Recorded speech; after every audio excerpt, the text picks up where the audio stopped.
Hello and welcome. आज हम start करने जा रहे हैं टोटोमेरिज्म। टोटोमेरिज्म एक बहुत ही इंपॉर्टेंट टॉपिक है क्योंकि लगभग सभी कम्पिटिटिव एग्जाम्स में इससे क्वेश्चंस आ चुके हैं।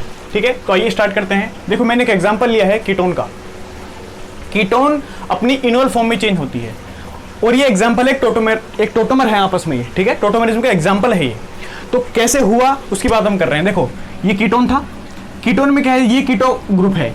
C डबल बॉन्ड O के जस्ट पास वाला जो कार्बन होता है वो अल्फा कार्बन होता है और उससे जुड़े हुए जो हाइड्रोजन होते हैं वो अल्फा हाइड्रोजन होते हैं। तो यहाँ 3 हाइड्रोजन थे तो एक को मैंने अलग से शो कर दिया। अब देखो, एक कीटो फॉर्म इनोल फॉर्म में कैसे चेंज होती है। देखें, ये जो हाइड्रोजन है ये माइग्रेट करता है ऑक्सीजन पे और जो ये डबल बॉन्ड है ये माइग्रेट करता है इन दोनों कार्बन के बीच में। तो देखो, जब हाइड्रोजन ऑक्सीजन पे माइग्रेट करेगा तो यहाँ OH बनेगा, तो यहाँ OH बन गया। ये डबल बॉन्ड जब इनके बीच में आएगा तो यहाँ डबल बॉन्ड बन जाएगा, तो यहाँ डबल बॉन्ड बन गया। क्योंकि इस फॉर्म में कीटो ग्रुप है इसलिए इसका नाम कीटो फॉर्म हो गया। और इसमें एक तो एल्कीन है तो इन आया और एक एल्कोहल है तो ओल आया, इसलिए इसका नाम क्या है, इनोल फॉर्म है। ठीक है, करना क्या है, अल्फा हाइड्रोजन को ऑक्सीजन पे माइग्रेट कराना है और ऑक्सीजन का डबल बॉन्ड उसी कार्बन कार्बन के बीच में। ध्यान दें, जहां से हाइड्रोजन आया है वहीं पे जाएगा, ये यहां नहीं जाएगा। ठीक है, तो इससे इनोल फॉर्म बन जाएगी। ठीक है, ये हमने देखा कि कीटो फॉर्म इनोल फॉर्म में चेंज होगी, कैसी दिखती है, क्या बनता है। अच्छा, ये हुआ कैसे, तो ध्यान दें, ये 2 मैकेनिज्म के थ्रू होता है। ये एसिडिक मीडियम में भी होता है और बेसिक मीडियम में भी होता है। ठीक है, लेकिन ज्यादा इंपॉर्टेंट हमारे लिए क्या होती है, बेसिक मीडियम, क्योंकि मोस्ट ऑफ केस हमको बेसिक मीडियम के ही मिलते हैं। ठीक है, तो आइए हम समझते हैं इसकी मैकेनिज्म को कि वो बेसिक मीडियम में कैसे होता है। दोनों मैकेनिज्म में होता है लेकिन हम क्या डिस्कस करेंगे, ओनली बेसिक मीडियम। ठीक है, तो समझते हैं कि बेसिक मीडियम में एक कीटो फॉर्म इनोल फॉर्म में कैसे चेंज होती है। सबसे पहले किसी भी मॉलिक्यूल को देख करके आपको कैसे पता लगेगा कि इसमें टोटोमेरिज्म हो सकती है या नहीं, तो उसके लिए आपको एक टॉपिक पढ़ना पड़ेगा। उस टॉपिक का नाम है स्ट्रक्चरल रिक्वायरमेंट या स्ट्रक्चरल क्राइटेरिया ऑफ टोटोमेरिज्म। क्या है, इसको देखें। अगर किसी मॉलिक्यूल को टोटोमेरिज्म शो करनी है तो सबसे पहले उसके पास में एक -R ग्रुप होना चाहिए। उस मॉलिक्यूल में क्या होना चाहिए, एक -R ग्रुप। इस ग्रुप से -R ग्रुप से डायरेक्ट एक कार्बन अटैच होना चाहिए और ये कार्बन 4 सिग्मा बॉन्ड का फॉर्मेशन किए हुए होना चाहिए। यानी इस कार्बन ने 4 सिग्मा बॉन्ड बना रखे होने चाहिए। अब अगर कार्बन 4 सिग्मा बॉन्ड बनाएगा तो इसका हाइब्रिडेशन क्या हो जाएगा, sp3। ध्यान रखेंगे, कहने का मतलब -R ग्रुप से डायरेक्ट एक sp3 कार्बन जुड़ा हुआ होना चाहिए। इस sp3 कार्बन पर कम से कम एक हाइड्रोजन का होना भी जरूरी है। समझ गए, -R ग्रुप है उससे डायरेक्ट क्या जुड़ा हुआ होना चाहिए, एक sp3 कार्बन, और इस sp3 कार्बन में कम से कम एक प्रोटॉन या फिर एक हाइड्रोजन का होना जरूरी है, तभी टोटोमेरिज्म होगी। तो ये है स्ट्रक्चरल क्राइटेरिया।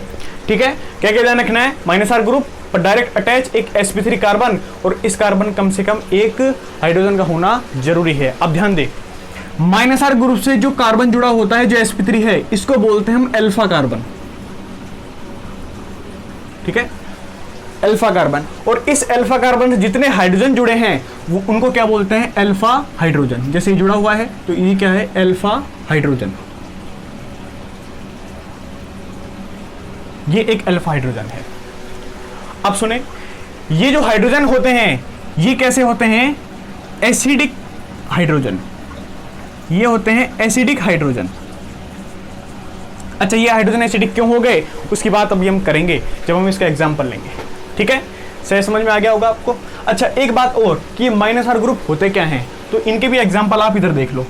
देखो, -R ग्रुप जो होते हैं उनका पता आप कैसे लगाओगे। देखो, किसी भी रिंग से या किसी भी चेन से डायरेक्ट एक ऐसा ग्रुप जुड़ा हो जिस पर डबल बॉन्ड हो। कैसा, जैसे ये एक -R ग्रुप है। इसमें देखो, इस वैलेंसी से अगर मान लो मैं कोई चेन जोड़ता हूं या रिंग जोड़ता हूं तो डायरेक्ट किससे जुड़ा हुआ है, एक डबल बॉन्ड वाले एटम से जुड़ा हुआ है। ठीक है, और क्या हो सकता है, और हो सकता है नाइट्रो, ये भी एक -R ग्रुप है। और क्या हो सकता है, साइनाइड भी हो सकता है, ये भी एक -R ग्रुप है। और क्या हो सकता है, एस्टर भी हो सकता है। ठीक है, और क्या हो सकता है, एमाइड भी हो सकता है।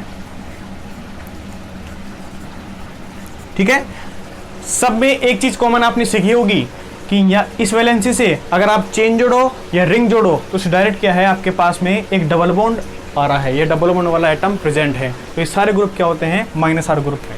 ये सब एग्जांपल है माइनस आर ग्रुप के, और भी होते हैं लेकिन इतना कुछ खास जरूरत नहीं हमको सभी ग्रुप को लिखने की। तो जो जो काम किए हो मैंने यहाँ पे आपके सामने लिख दिए हैं, ठीक है। तो आप समझ गए होंगे कि माइनस आर ग्रुप क्या होते हैं और क्या रिक्वायरमेंट है किसी को भी टोटोमेरिज्म शो करने के लिए, ठीक है। अब हम इनके एग्जाम्पल्स लेते हैं और बेसिक मीडियम में क्या होता है, माइनस आर ग्रुप का काम क्या है, हाइड्रोजन एसिडिक क्यों है, इसके जवाब अब आपको मिल जाएंगे।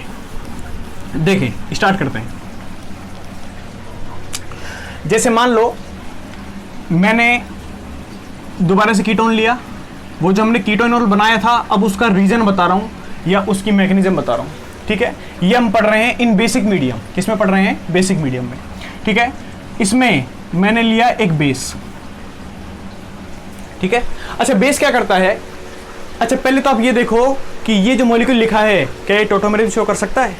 तो आप क्राइटेरिया देखोगे क्या क्या चाहिए, एक तो माइनस एम ग्रुप, बिल्कुल ये देखो माइनस एम ग्रुप है, सी डबल बॉन्ड ओ है माइनस एम ग्रुप, ठीक है। ये वाला ग्रुप मान सकते हो पूरा माइनस एम ग्रुप है, ठीक है। इसके जस्ट पास में क्या है, एक sp3 कार्बन, sp3 कार्बन भी है और उस पर प्रोटॉन भी है। तो सारा क्राइटेरिया इसमें फिक्स है और आपको साफ साफ इसमें दिख जाएगा, ठीक है। इसका मतलब क्या है कि इसको मैं CH2 और H करके लिख सकता हूं। बताया था अगर आपके पास माइनस आर ग्रुप के पास में जुड़ा हुआ जो कार्बन है उससे प्रोटॉन जुड़ा है तो वो प्रोटॉन एसिडिक होता है। अच्छा, बेस का काम क्या है, एसिडिक प्रोटॉन को वो एक्सेप्ट कर लेता है H+ की फॉर्म में, ठीक है। ये इसको निकाल देगा यहाँ से, ये H+ की फॉर्म में यहाँ से क्या हो जाएगा, बाहर आएगा।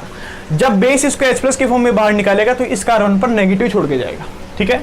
तो क्या होगा, देखो CH3 C double bond O और यहाँ क्या बनेगा, CH2 नेगेटिव, ठीक है। ये फॉर्म बनेगी।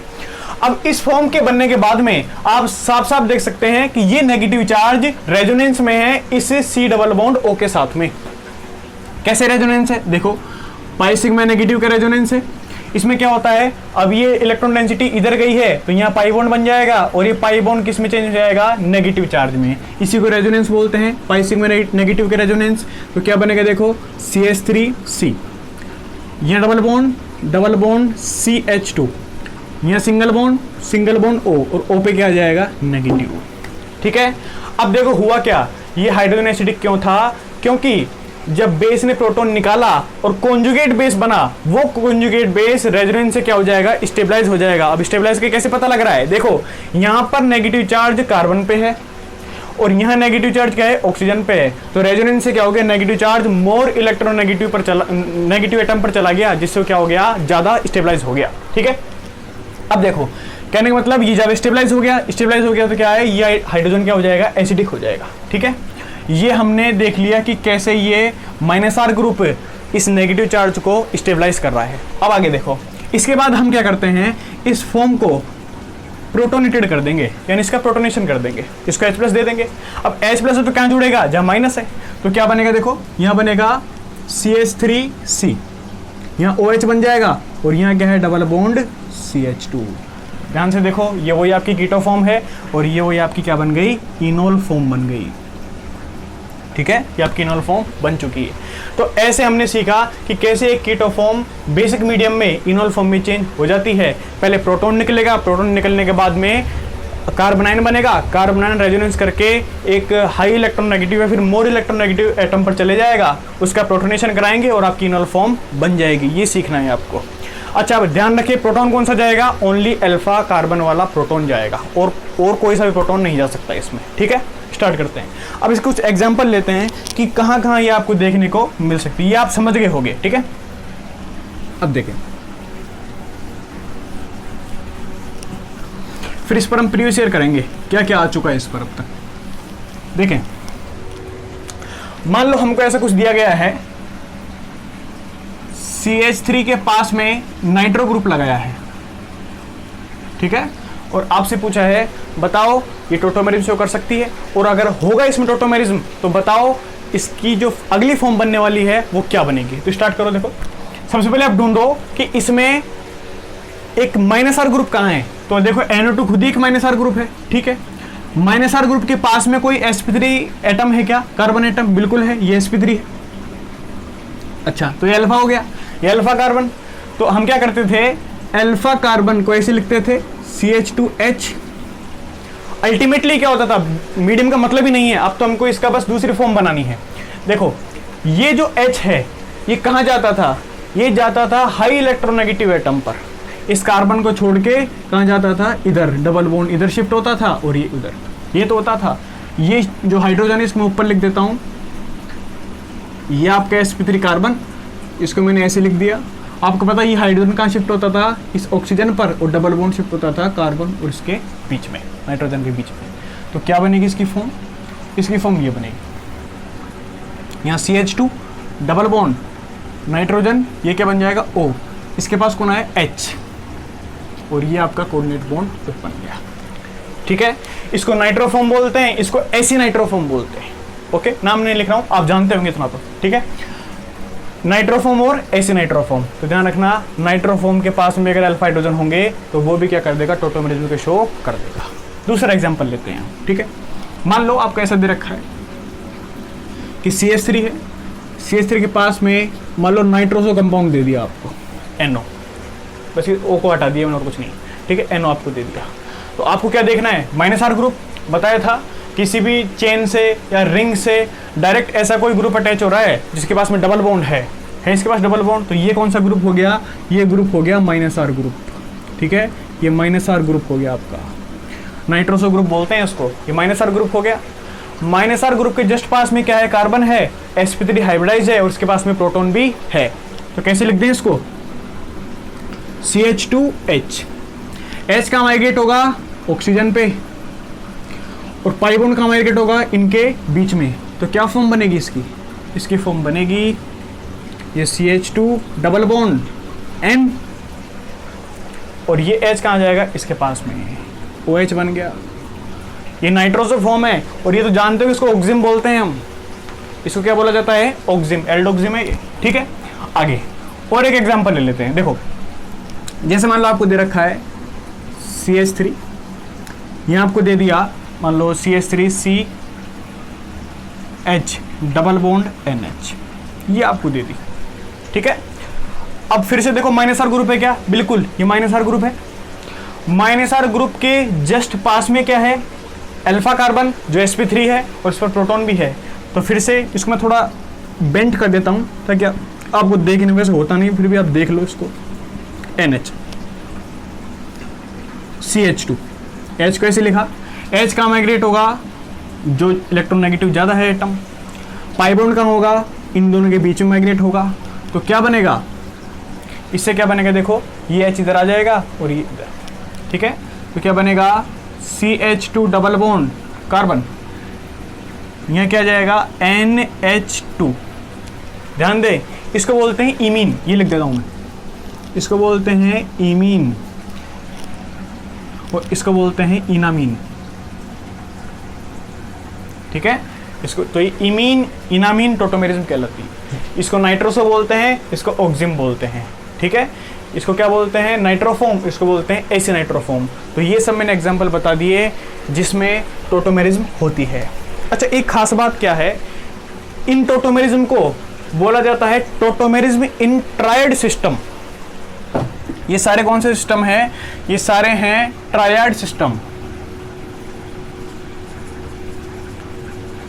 अच्छा, ये क्या होते हैं, देखो ट्रायड सिस्टम वो होते हैं जिसमें प्रोटॉन का माइग्रेशन तीसरे एटम पर होता है। ध्यान से देखो, ये प्रोटॉन, इस एटम को मैंने पहला माना, ये दूसरा, ये तीसरा, इसका माइग्रेशन कहाँ हो रहा है, इधर तीसरे एटम पर, फर्स्ट सेकेंड थर्ड लिख देता हूँ यहाँ, first atom second atom third atom.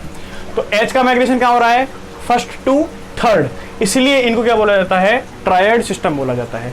अच्छा, कुछ टोटोमेरिज्म ऐसी भी होती है जिसमें H का माइग्रेशन या किसी एटम का माइग्रेशन 1 to 2 एटम पर, यानी पहले से दूसरे एटम पर होता है। इसमें पहले से तीसरे एटम पर हो रहा है, इसलिए इसको क्या बोला जा रहा है, ट्रायड सिस्टम। जिसमें पहले से दूसरे एटम पर माइग्रेशन होता है उसको बोला जाता है डायड सिस्टम। एग्जाम्पल ले लेते हैं उसके। ठीक है, देखो, ठीक है, तो ये तो सब ट्रायड सिस्टम के एग्जाम्पल हैं। ठीक है, कुछ डायड सिस्टम भी होते हैं, ज़्यादा कुछ स्पेशल नहीं है वो, लेकिन फिर भी आप समझ लें उनको एक बार, क्या क्या उनके एग्जाम्पल होते हैं। एक तो बहुत ही सिंपल एग्जांपल है उसका HCN, ठीक है। अब हम सीख रहे हैं डायड सिस्टम,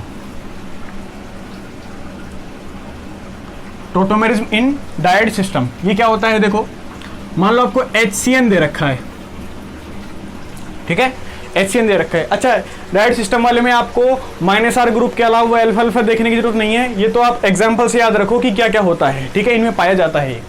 देखो इसमें क्या होगा, इसमें ये होता है जो आपका एटम है जो डायरेक्टली अटैच है उससे, या फिर जो आपका छोटा जैसे हाइड्रोजन है, ठीक है, ये ज़्यादा अपने एटम से ज़्यादा हाई इलेक्ट्रोनेगेटिव वाले एटम पर क्या कर जाता है, माइग्रेट कर जाता है। जैसे ये हाइड्रोजन है, ये भी कहाँ जुड़ा है, कार्बन पे, ये कहाँ चले जाएगा, ये ज़्यादा इलेक्ट्रोनेगेटिव एटम यानी नाइट्रोजन पे चले जाएगा, और क्या क्या बनेगा, इससे बनेगा ये इधर आ जाएगा, तो इसकी वैलेंसी कम हो जाएगी, तो कार्बन पे क्या आ जाएगा, negative charge. Triple bond nitrogen से क्या जुड़ जाएगा, H, यहाँ क्या आ जाएगा, पॉजिटिव चार्ज, ये बनेगा। एक और एग्जांपल इसका देखो, Ag,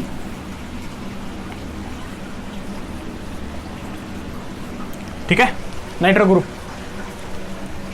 होगा क्या, ये जो Ag है ये भी जुड़ा है नाइट्रोजन से, ये कहां माइग्रेट करेगा, ऑक्सीजन पर, यानी यहां से कहां जाएगा, यहां पर, ठीक है। तो देखो इससे क्या बनेगा, जब ये इधर आ जाएगा, ठीक है, या मैं कहीं भी कर सकते हो, रेजोनेंस हो रहा है इसमें, ठीक है, इधर कर देते हैं इसको, आपको आसानी से समझ में आएगा इसको, ठीक है।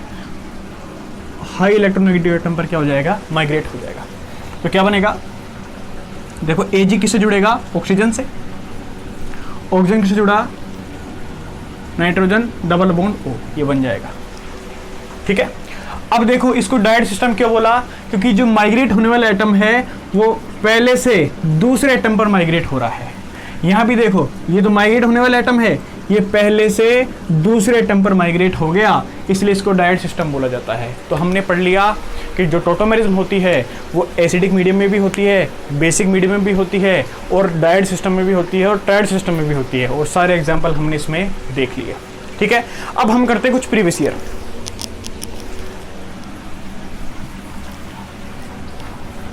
देखो जेईई में क्या क्या पूछा था इससे रिलेटेड, बहुत आसान है, मोस्टली एग्जाम में ट्रायड सिस्टम ही आएगी, डायड सिस्टम नहीं आता, ठीक है, कुछ देखा नहीं आज तक कुछ खास ऐसा उसमें, ठीक है।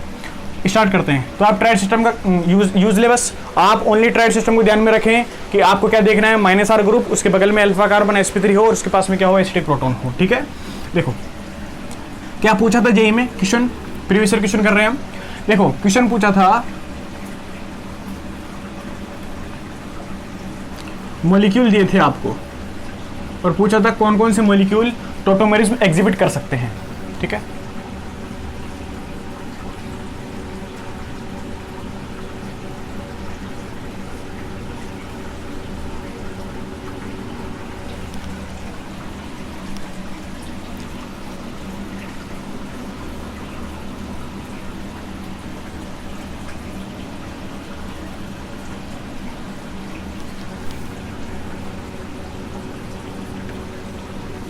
बहुत इजी क्वेश्चन है, बस आप क्राइटेरिया ध्यान रखें कि क्राइटेरिया क्या पढ़ा है हमने, ध्यान दें। पूछा है कि ये टोटोमेरिज्म शो कर सकता है क्या, सबसे पहले क्या देखेंगे, -R ग्रुप, ठीक है, ये रहा -R ग्रुप, -R, ठीक है। -R के पास में कोई sp3 एटम है क्या, देखो ये वाला जो कार्बन, अल्फा कार्बन तो है, लेकिन वो अल्फा कार्बन sp2 है। दूसरी बात, sp2 होते हुए भी उसके पास में कोई प्रोटॉन नहीं है। देखो इस कार्बन की वैलेंसी पूरी हो चुकी, 1 2 3 4, चारों बॉन्ड इसने बना लिए। और दूसरी बात ये sp3 नहीं है, तो ये वाला तो शो नहीं कर सकता, ना तो इसके पास में प्रोटॉन है और ना ये sp3 है, alpha. Same case C double bond O group तो मिल गया, लेकिन उसके जो दोनों अल्फा कार्बन है दोनों ही sp2 है और दोनों के पास ही प्रोटॉन नहीं है, तो ये भी शो नहीं करेगा। अगला C double bond O group मिल गया, लेकिन देखे इधर तो जो अल्फा कार्बन है वो sp2 है, लेकिन इधर वाला अल्फा कार्बन क्या है, sp3 है, उसके पास में 3 प्रोटॉन भी है, यानी अल्फा हाइड्रोजन मिल गए और -R ग्रुप भी मिल गया। इसका मतलब ये ऑप्शन टोटोमेरिज्म शो कर देगा आसानी से। अगला क्वेश्चन देखो, ये तो हम खूब पढ़ेंगे भी आगे इनोल कंटेंट में। देखो इसमें क्या है, ये रहे हमारे -R ग्रुप, -R ग्रुप हैं, और देखो इसमें तो खूब सारे अल्फा कार्बन है, कोई जैसे इसको मान लिया तो ये भी अल्फा, ये भी अल्फा, इसको मान लिया तो ये भी अल्फा, ये भी अल्फा, और इन पर हाइड्रोजन में खूब सारे हैं, तो ये भी क्या करेगा, टोटोमेरिज्म को शो आसानी से कर देगा। ठीक है, बाकी प्रोटॉन कहाँ से निकलेगा, वो यहाँ से निकलता है, वो हम आगे देखेंगे क्यों यहाँ से निकलता है और क्या होगा इसमें। ठीक है, वो आगे की बात है, जब हम इनोल कंटेंट पढ़ेंगे तब बताएंगे कि इसमें जो इनोल बनेगा वो कहाँ से बनेगा। बस अभी आपको ये पता होना चाहिए इसमें इनोल बनेगा, और यही पूछा था उसमें कि इसमें इनोल बनेगा कि नहीं। ठीक है, तो इन चारों में से इन दो में इनोल बनेंगे, यानी ये दोनों टोटोमेरिज शो करेंगे, ये दोनों टोटोमेरिज शो नहीं करेंगे। ओके, नेक्स्ट देखते हैं जेई का एक और क्वेश्चन।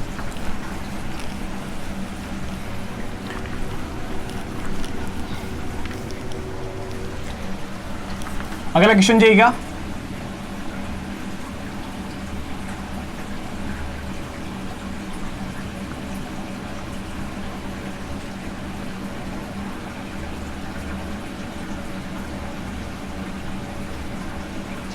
ये दिया था पहला ऑप्शन,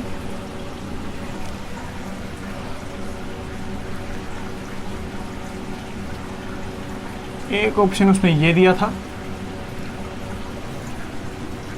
नीचे लिख देता हूं,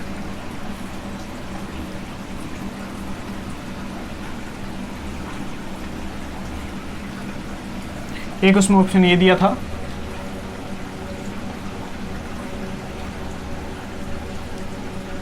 और एक उसमें ऑप्शन ये दिया था। ये सारे हम दोबारा पढ़ेंगे जब इनोल कंटेंट पढ़ेंगे, लेकिन अभी हम ये देख रहे हैं कि जो हमने क्राइटेरिया पढ़ा है वो लगता है या नहीं। ठीक है, देखो अगर आप ध्यान से देखो तो इसमें कोई माइनस आर ग्रुप नहीं है, लेकिन आप ये देखो ये खुद एक इनोल फॉर्म है। इनोल फॉर्म में क्या देखा था हमने, इनोल फॉर्म में देखा था डबल बॉन्ड सी था और उसी एक कार्बन पर OH लगा हुआ था, ये इनोल फॉर्म होती थी। देखो ये खुद एक इनोल फॉर्म है, तो ये इनोल फॉर्म में तो काहे में कन्वर्ट हो सकती है अपने कीटो में। बताया था कीटो और इनोल आपस में क्या होते हैं, इंटर कन्वर्ट होते हैं। इसका मतलब ये टोटोमेरिज्म को शो करेगा क्योंकि इनोल फॉर्म में कीटो में जा सकती है। ठीक है, अगला माइनस आर ग्रुप, बिल्कुल ये रहा माइनस आर ग्रुप, और इनके पास वाला कार्बन अल्फा कार्बन sp3 भी है और उसके पास में प्रोटॉन भी है, तो ये भी शो कर जाएगा। अगला देखो ये थोड़ा इंटरेस्टिंग है, माइनस आर ग्रुप तो है, दो है, क्या अल्फा कार्बन है, बिल्कुल है, अल्फा कार्बन भी है,